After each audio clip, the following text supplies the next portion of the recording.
Public Works Department, the revenue source for that is Act 51 money. It's right-of-way money. It's not Act 179. Act 179 is your compost site and your animal shelter. Okay, So, well, what I'm saying is, why is, if it's not being charged out of DDA, why could it be? To take it off the general fund? Well, those may have been executive decisions, and that's some of the stuff that, I mean, there's some stuff that, different administrations had different desires, and that's some of the stuff that we'll work through and figure out strategically, like, Well, that's why I'm bringing it up. today, I mean, in terms of, just salaries. I had a discussion with Guido, about, allocation of salaries from those guys, because they're not just parks and rec, but they're also building and grounds.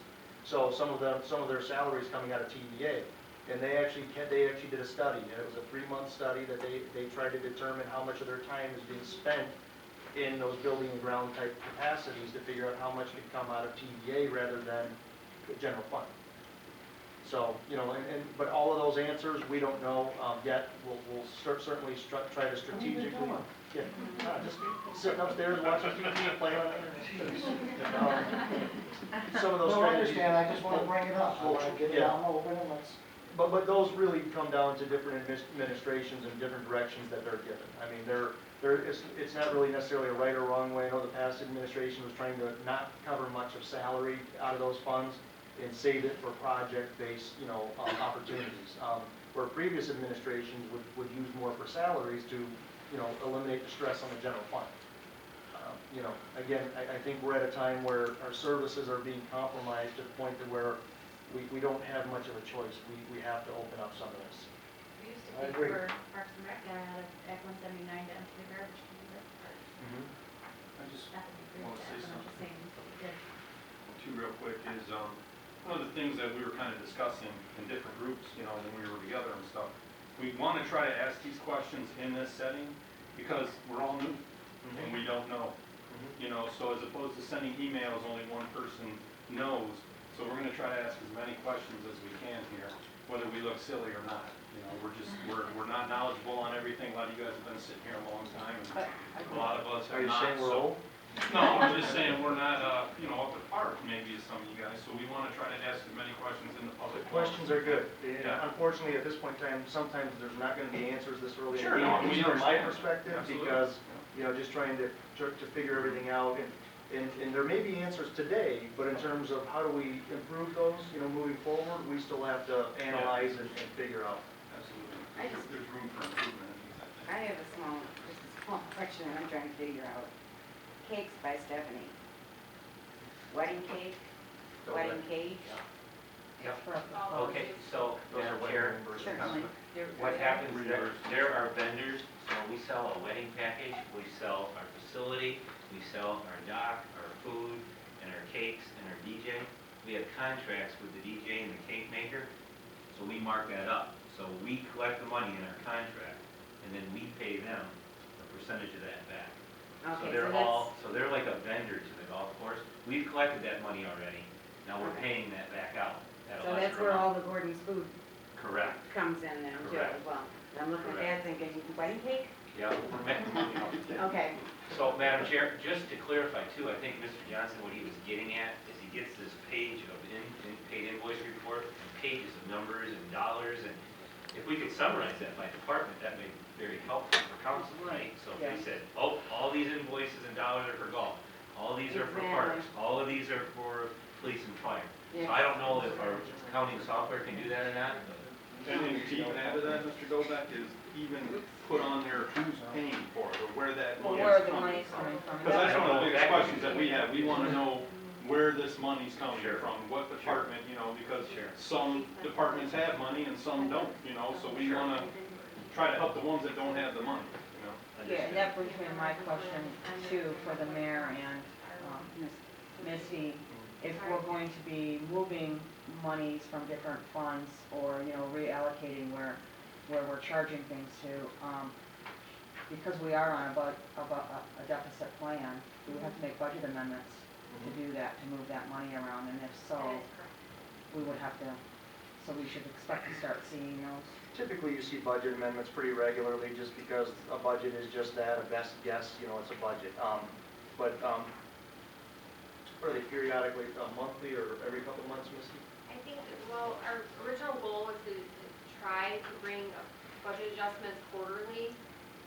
Okay. And the issue is if you have too many of them, that they're harder to understand if so there may be times where, the frequency is increased and we have to amend, and so you may see them, more frequently than just waiting every 3 months. Because what happens is you end up with, instead of 10 budget amendments, 150 budget amendments, and Right. sometimes they're harder to follow. Yeah. So just, if the frequency is high, I would encourage that we bring them more often, so that, we're not sitting here trying to determine, what's happening. There will be a budget amendment on the next meeting to go along with the deficit elimination plan. But it's minor adjustments, it's not anything major. That'll be the first one, and then probably in the beginning of the year, we'll do another budget adjustment just for things that you have to move around. As you get further into the year, you have to do certain budget adjustments. One of my pet peeves, and Rick will realize this, is building the grounds. $49,000 in 3 months for a heating and cooling company. And we have a licensed heating and cooling man driving a truck. It don't make sense to me, and that's administrative. I hope that gets looked at. It just, to me, is ridiculous. It's just licensed heating and cooling man, had a truck all set up, all the tools and equipment, and it's gone to waste. He's here, he's going to be paid anyway, for driving a truck and fixing heating and cooling. And so, certainly can't say that I disagree with you, but those are, things that we have to get through. And I understand. of course, we're dealing with, 3 or 4 months worth of stuff here. Oh, I know. I've been on the internet the last 2 weeks, Charlie. Cut me some slack. I kind of saw the look on your face when we were talking about having this broken down by department and funding source. Is that a realistic request, or should we not expect that? It's not a realistic request. Our new system it's not something that we can accommodate. I think Snehal can probably vouch for me on this one, just because the vendor system is separate. So to see the accounts that we are paying a certain vendor that's attached to our general ledger, it's just not, we don't have that capability in the system that we're using. Well, can you explain like an approval process for me? When all these bills come in, if I'm just running a small business, and, before I pay those bills, I'm verifying that they're legit, that whatever service I'm paying for was, if we're not doing these by department or breaking them up by department, who's approving them to get paid to begin with, and how do we know they're authorized to do so? They come through the budget and finance office, and they start with our accounts payable purchasing person. She reviews every invoice that comes through. She will look for the shippers that are associated with them. If there's a purchase order in the system, which there should be a purchase order for all items that have gone to council. There are some small purchases that sometimes don't have purchase orders because they're not large expenses, so it's not necessary. But basically, everything flows through her. She makes sure that proper council authority is there.